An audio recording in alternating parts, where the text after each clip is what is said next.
Hello everyone, welcome back to the Classic Car Modeler. My name is Zach, and today it's gonna be very special. As you can see in front of you is, lo and behold, my 1978 Dodge Monaco from the MPC kit. Um, this has been a video that has been a long time coming. I just haven't done it mostly because my interest. These videos are very interest based.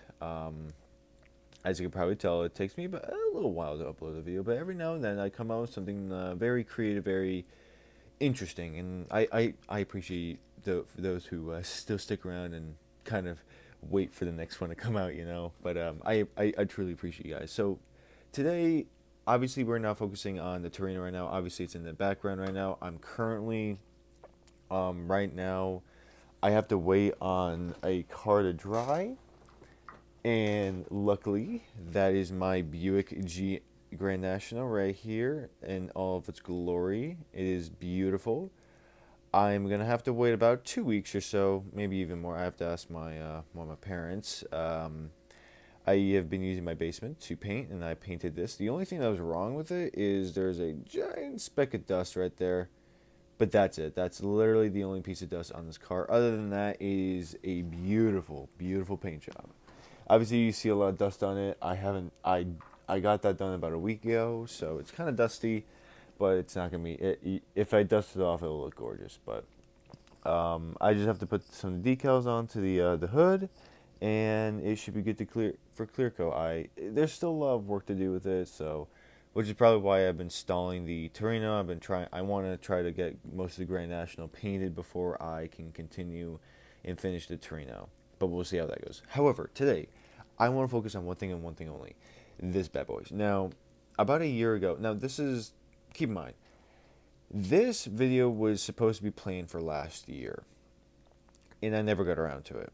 Actually, more like 1.5 years ago, when I finished the car back in, I believe, whenever the heck that was. I'd have to look it up.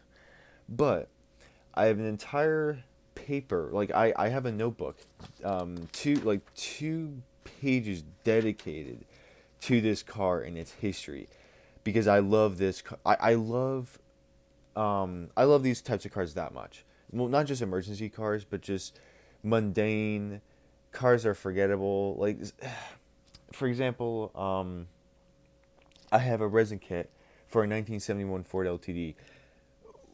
I mean, granted, some people would want that, but not many people who are into muscle cars and whatnot, they don't care about that.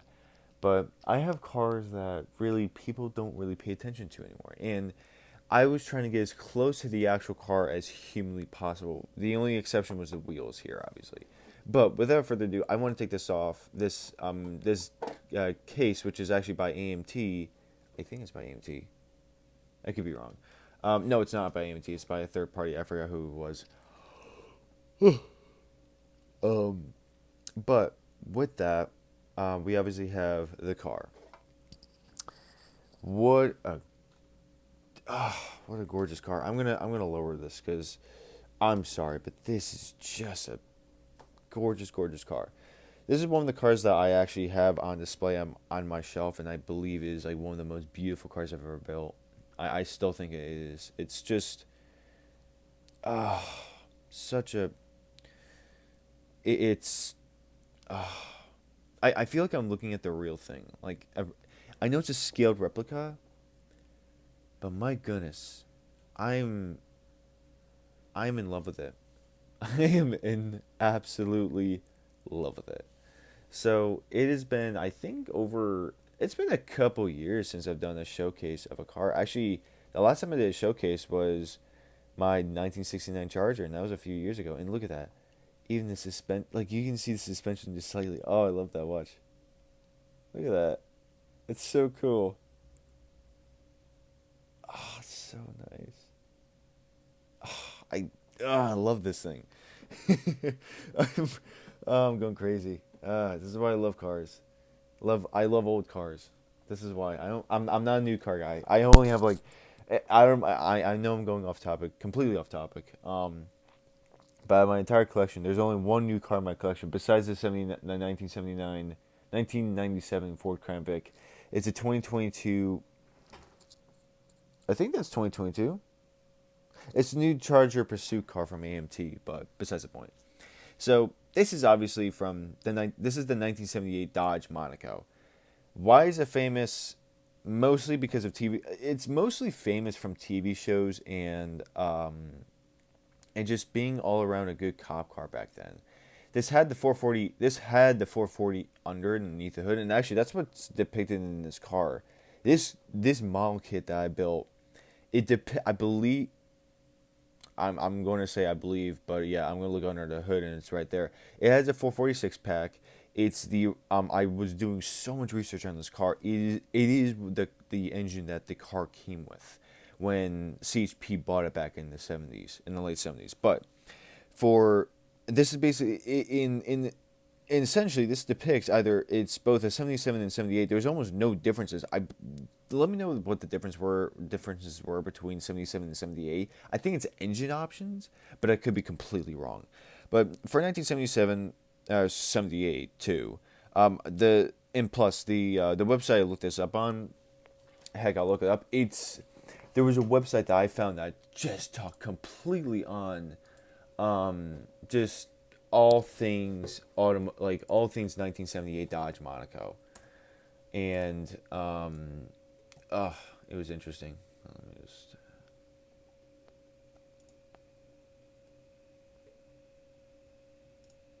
look it up. No, not that. Not that file. Looking in the wrong file. Model folder. Should have it in. Oh, here it is. So, I do have a Dodge Monaco history. I had like a ton of just reference photos of the car in general. Oh, it's crazy. I decided to do a lot of like research because I'm like, this is the car. I really like this car. Like I really like learning about this car. Oddly enough, even though I'd rather be looking up a Ford LTD, this is something I just like looking up. So for 1977, this is like the mid-size. This is technically the mid-size Coronet renamed Monaco. So technically, this is a Coronet, but they rebadged it as the Monaco, I guess, for whatever reason. And keep in mind, I wrote this back 2 years ago, so I don't remember why I don't remember the exact words I was using. Um, Being the full size Monaco renamed. Oh, so the full size Monaco, it was renamed the Royal Monaco, which is odd. Well, it's not odd because this is the police variant, and is that? Oh, I just noticed this. Sorry about. I apologize about this. I think that windshield is actually.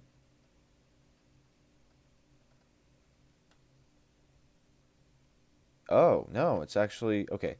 I do apologize. I'm like curious if this windshield just came off because I can see the tip of it. That's why I'm saying. I'm sorry, I'm off topic. Like I'm completely off topic here. Wow, really? Hold on. Oh, I know why. Okay. I was like wondering like why is the hood look completely wrong? And yes, you saw the engine. I know it has a little bit of modifications. I'll talk about that later. Uh, I forgot that it doesn't. You can't snap it off. I was gonna try to anyway before I decided to do that, and then I'm like, yeah. I just realized now that it looks like the windshield came off for a minute, but it's not. It's actually a unified piece of glass because right there's a glass right here. There's a glass in the back. I just forgot. Oh, I don't want to break that now, do I? Nope. Nope. Okay, good. We're good. We're good. We're good. All things are alright. We're good. Okay, let me put that back there. Sorry. Ooh. Um. So for 77, so in 1977, Chrysler moved in name form from full size Cloudy from from full size Cloudy to mid size B platform amid lingering crisis from energy crisis of 73 and 74, which makes sense. I mean, they were trying back then during the crisis of the 70s, like the energy crisis and the fuel crisis. They were trying to like downsize these cars because they're massive cars. Like you had keep this in mind. From 1970, I believe, until like well, actually no, like throughout the 70s, you had these massive cars like the Lincolns, Plymouths, Cadillac. I mean, you name it. There were like these cars were massive, and then you had these cars, which like yes, they were decent. Like the equivalent of this size. This is basically a Toyota Camry of today's standards, um, of what would have been like back then. Nowadays, I mean, like the Cadillac of today, like the Cadillac back then, like yesteryear, today's Cadillac Coupe de Ville or something like that would be the Cadillac CTS or maybe heck the Cadillac Escalade we have. So back then, I mean, you had these big cars, and then you had this, which were they were both performance based, and they were trying to also conserve on like they were trying to be paying attention to fuel economy, which obviously this thing the fuel economy goes out the door because this thing is like massive. But for from 77 to 78, the Monacos were the exact same models to give to people, but to buy until Dodge could replace it for 79 model year with the St. Regis. That car I hate. I looked at that when I looked up that car, the St. Regis Regi, whatever the heck you want to call it. Ugliest car I've ever seen. They tried using it for cop cars. It didn't last a lot long because I don't know if any cops liked it, and it just wasn't. It wasn't the Dodge Monaco everyone knew, everyone used to use. So, and actually that makes sense. So that's why I'm like, why was I saying 77 in 1977 instead of 1978? Was because as I just wrote here, the 77 and 78 models were the exact same things. I didn't even I know I just asked you guys, but that makes sense. I mean, then again, and then for 79 they finally changed it to St. Regis, which was built on Dodge's new downsized full size rear wheel drive R body platform. In total, just over 135,000 1977 and 78 Monacos were produced, making the 2-year Monaco production successful.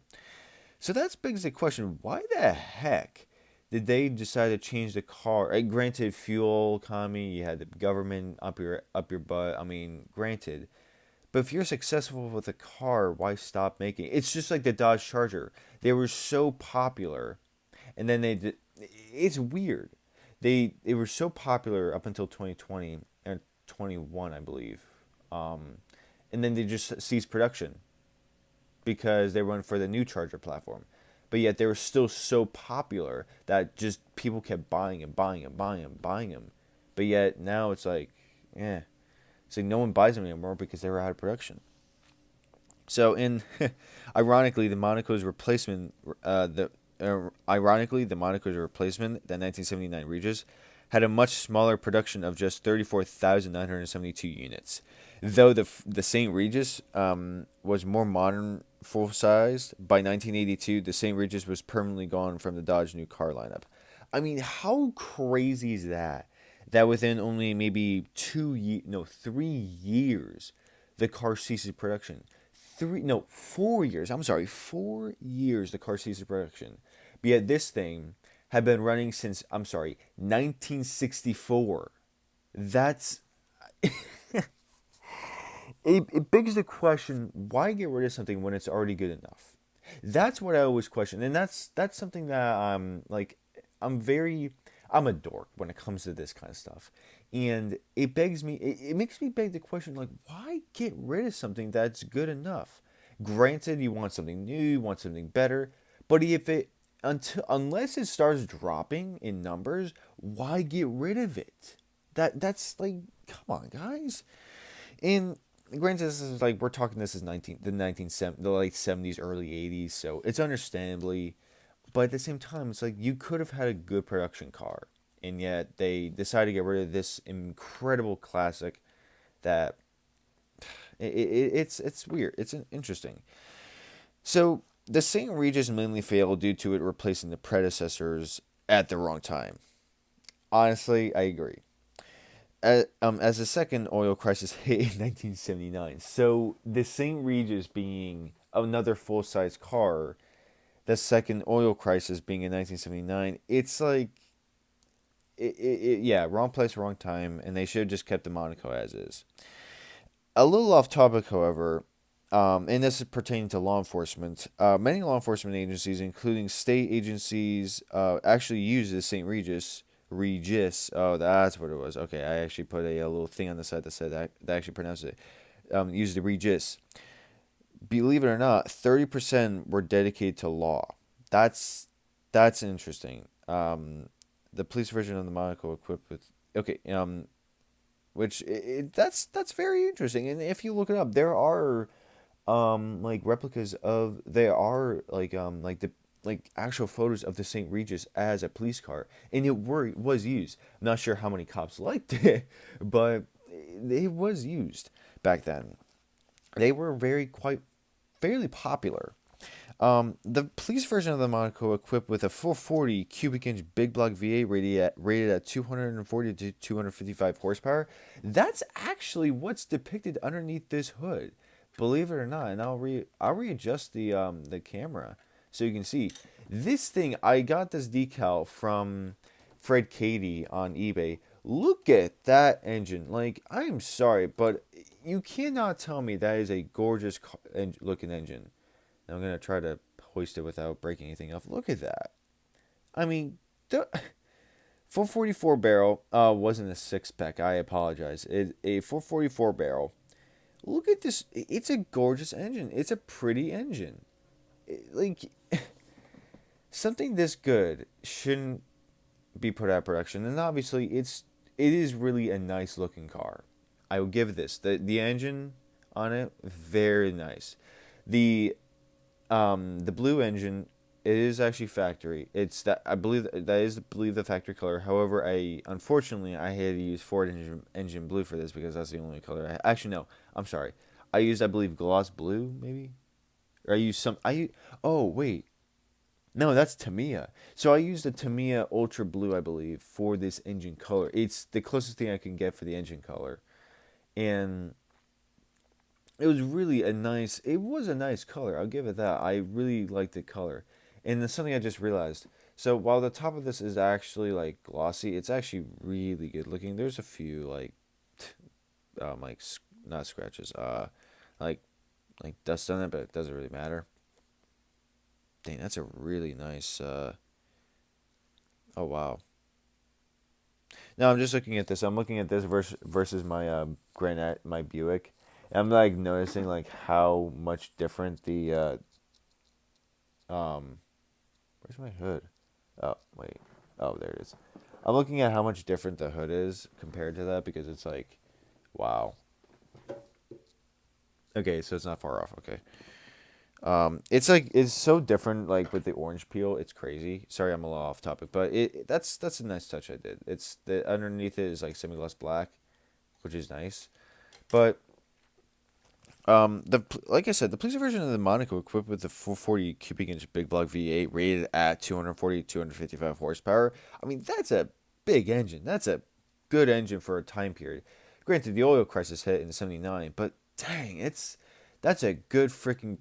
Oh, sorry, that's a good freaking engine, and yet it's it's sad to see the fact that Dodge made all these decisions back then, and yet they could have really made some good money if they kept it like a certain way. And I wish they did. And unfortunately, a lot of automakers don't do that. They don't keep things the way they are for a certain amount of time until like they start dropping in numbers. Obviously, you should have obviously like keep collector series, keep all that, but it's like it's unfortunate when they actually have to decide like yeah we have to pull a plug. And which, interesting enough, the engine in this car propelled the Monaco 0 to 60 in get this 8.1 seconds, which is not very quick, but with the top speed of 130 miles per hour. The Monaco's Plymouth cousin, the Fury, however. Now this is obviously the what's very interesting about this, and this is something that actually is depicted nowadays. It's still kind of a thing that automakers do. The Plymouth Fury and the Dodge Monaco almost look the exact same thing. You want to know what the difference is? The grill. That's the only difference, and maybe even the taillights. That's it. That's all that's the difference. That's crazy. Not crazy, but that's exactly what GM does today in Plymouth. because I believe, if I'm not correct, no, not Plymouth, Chrysler. Um, well, not really Chrysler, no, because there's not really the same, but like GM, they do that all the time. Like the Equinox, the Buick Equinox. I mean, you have cars in GM's lineup that look almost exactly the same, and then yeah, you have Dodge who did the exact same thing with their Plymouth. So, but like I wrote here, the Monaco's Plymouth cousin, the Fury, can also be equipped with the same package, being the 444 barrel. I'm sorry I said the 446 pack. I'm thinking about Chargers. But keeping in mind, both cars were by far the quickest accelerating and fastest police cars of the late 1970s. Like, how cool is that? That these were the top dogs of their time period. And then when we hit the 80s, that's when just all things just kind of fell down. But like, if you look at this, when this car be turned, could this car be turned if Dodge actually kept the Monaco line going? This is something I want to see. I would like to see in the comment section. If Dodge kept the car running, if they kept the Monaco running through into the 80s, could they actually remake the Monaco, like reshape the Monaco into an 80s box? Essentially, what like every car maker did. Could they successfully turn into a box, and would it actually work for not only civilian use but also police use? That's the question. And in my mind, yeah, they could. But I want to see what you guys think. This is one of those cars that, like, honestly, it has the square headlights of basically from what the 80s were. It has, I mean, if you look at the side, tell me you can't make that into a box. Tell me you can't, because I could. That's interesting. But aside from all that, obviously this car being made, like at the very top, I just read Blues Brothers and Ships. Great, yeah, true, yeah. Blues Brothers used a 1974 Dodge Monaco. It was it looked like a retired local police department, police municipality car. It had a star on the side. It looked like Chicago, but Chicago is all white, so I don't need to worry about that. And of course, you had Chips, which Chips used both 1974, 1977, and 78, like Plymouth, like both Plymouth Furies and Dodge Monacos. They were very famous. And on top of that, Chips, and believe it or not, I actually saw this, and this is a little off topic. Chips was actually the first TV show that I've actually witnessed this. They actually used one of the first 1982 Mustang SSPs, which I thought was really cool because my dad owns an SSP. Dad owns a retired Mustang, a retired police Mustang. Hatchback, keep in mind, but besides the point. Um, it's it is amazing to see the to understand this car and why I built it, because it has such a good amount of history to it that it really is interesting to see why they decided to just pull the plug on this car, because this car being ended in 1978 had a run of what, almost nearly 15 over a little over 15 years. Yeah, 64 74 80, no, 64 74 84 74 75 76. So yeah, 15-year run, and yet the St. Regis had what, 4-year run? It tells you that what and granted the oil crisis, but it shows that don't change things that are already good enough, and if you need to change what you already have, that's all you got to do. And I don't know, that's my take on it. I love this car a ton, and I truly adore it. But getting into the kit by itself, this is like I said, this is the MPC 1978 Dodge Monaco, the CHP variant. Obviously, the way I built it, I was trying to be as accurate as humanly possible. Obviously, that antenna is not in the right place. It's supposed to go it's supposed to go somewhere else other than that. It's not even supposed to be there. But I kept it there because that's actually where it is on the real car. And as you can, as I can see, the glue is visible almost. But ooh, hopefully I don't like, yeah, I don't want to do that, but I'm just gonna. Okay, that's not what I want to do. Okay, cool. Yeah, that's definitely not what I want to do. All right, we're not gonna do that anymore. My fault, because I don't want it to break. Okay, yeah, no more touchies, no more touching. Um, but the interior, obviously, you have basically everything you can think of when it comes to like just what actually had in the car. They have the shotgun, which is actually correctly mounted.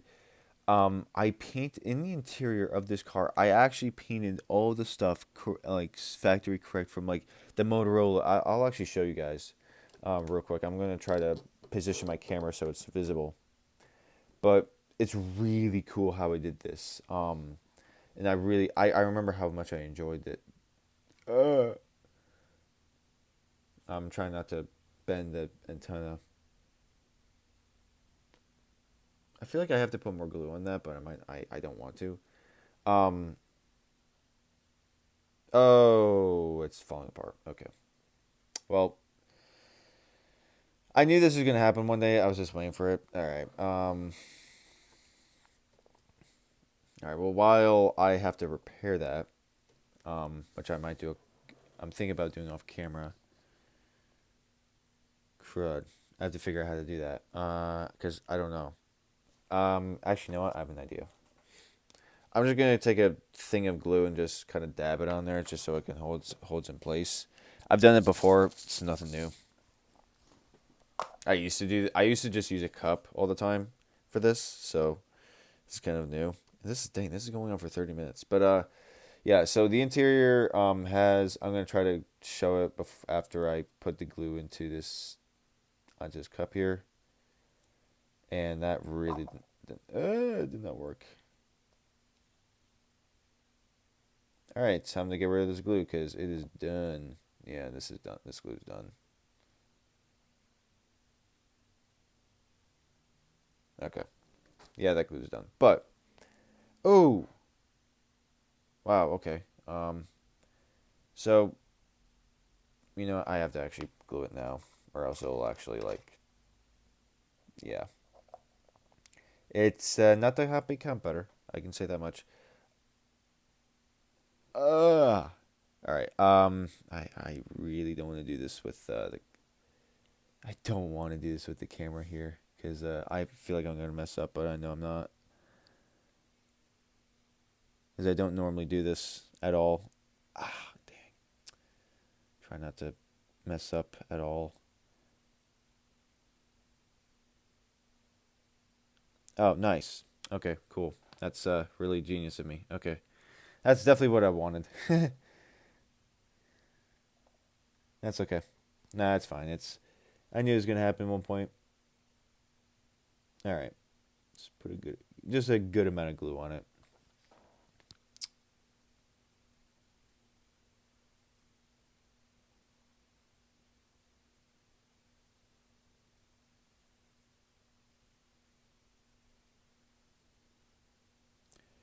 Yeah, so this is probably the first time I'm actually building something on camera before. I've never done this before, where I've actually had to re-glue something onto a car like that. And actually, this is nice because I actually get to reposition it a little bit so that it actually comes out the way I wanted it in the first place. Because when I put this on at first, it didn't come out the exact way, and now it is. It's like kind of nice. Okay, I kind of have to leave it like that for like a good minute. Lovely. But that's okay. I'll try to kind of showcase the car, like kind of circling it. I kind of have to reposition this camera so that. But I other than that, the I'm gonna continue talking about the kit and how I built it when I did. While I'm trying to kind of reposition this stupid antenna that's kind of falling, but yeah. So the wheels are obviously not correct.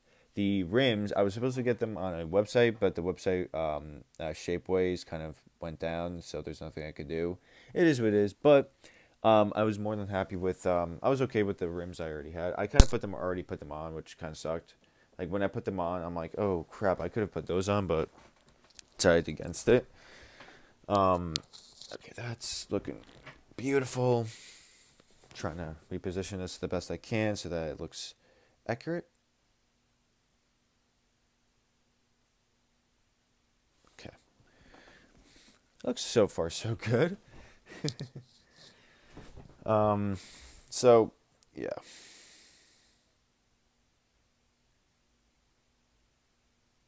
yeah. So rims are obviously incorrect. The spotlights are actually exactly where they were. This kit came. Okay, so if anyone has actually built this kit before, they should know by now that the mirrors for this car were completely incorrect. They are the most incorrect mirrors I've ever seen. They're like from some 80s car that shouldn't even exist. And so with that, I decided against using them, and I went with different mirrors. The mirrors on this thing, believe it or not, are I believe and don't quote me on this because I could be wrong because it's been about 2 years since I built this thing. I believe they're from a 1967 Impala. I believe because they're the closest thing I can find to like actual Monaco like things. So I could be wrong. Keep in mind, I don't know. Yeah, it looks good. That looks really good. Okay, I'm happy with that. It's as straight as you're gonna get it. Oh yeah, you kidding me? Oh yeah. All right, so I have to leave that there until it's done. So unfortunately, but it is what it is. Get rid of that. Um, the obviously the bull bar is correct. Yeah, the bull bar is correct. Light bar is correct. The light bar I painted that. By the way, um, I think the antenna is still good in good positioning. I'm just checking it every now and then to make sure it's like looks good. It looks really good. License plate's correct. The decals were like something completely different. So obviously, I looked up what the decals were, and the decals that the MPC kit had were almost completely incorrect. What I had to do instead was this. So the decal sheet was like the one of them was like a completely incorrect. One of them was a completely incorrect logo, but the other one was the modern one, but with the right lettering. So one had the right lettering, one of them had the right logo, but the wrong lettering. The other one had the right lettering, but the wrong logo. It was weird. And so I'm like, you know what? I'm gonna cut them both out and kind of just like replace them. And that's what I did. Like I cut both of them out individually, signed like individually and the star individually. I put them on, and I was obviously you can kind of see the lines of the decal, but it came out so good that I'm like, you know what, this is a masterpiece. Like it really did come out that good. So I'm very, very happy with it. I did have some screw ups every now and then. I had issues with this car actually did come with some issues when it came to what's it called? It came with a lot of issues pertaining to some dust and some milking. Milking really got I this car got affected by milking, milky, like a milky surface. Sanded it down, repainted it, like brush painted it, and it still yet came out gorgeous, like gorgeous, gorgeous. So I'm very happy with it. But aside from that, um, I'm just happy with the way the car came out. So obviously, and also the steering wheel, as you can see, is not factory. I wish I found it. I could not find a factory steering wheel, but it is what it is. Everything else in there is pretty much factory as is. The back seat, nothing in the back seat. I just wanted this car to be as close to the real thing as humanly possible. Obviously, I got close, but it's all right. But with that, honestly, I will say I think that pretty much wraps this up. I'm gonna check that antenna one more time. I think it should be fine. Oh yeah, that's funny. That antenna is better looking than it used to be. But besides that, this video is already the longest video I've actually had so far. So if you guys enjoyed this, please leave a like down below. If there's any question you have about this car, like build wise or whatnot, let me know. Another thing I also want to add, the wheelbase is altered in the back. The axle was so long, it actually protruded out of the rim. So what I did was I cut it down.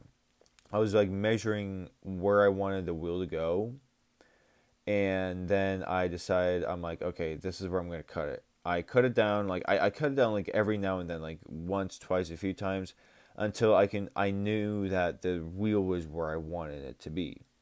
And so I eventually got to a part where I'm like, okay, I like this size. I just stuck with it and built it, and it didn't disappoint. This car came out so good with those rims, like with the wheelbase like that. I was impressed. But yeah, no, just like cut off.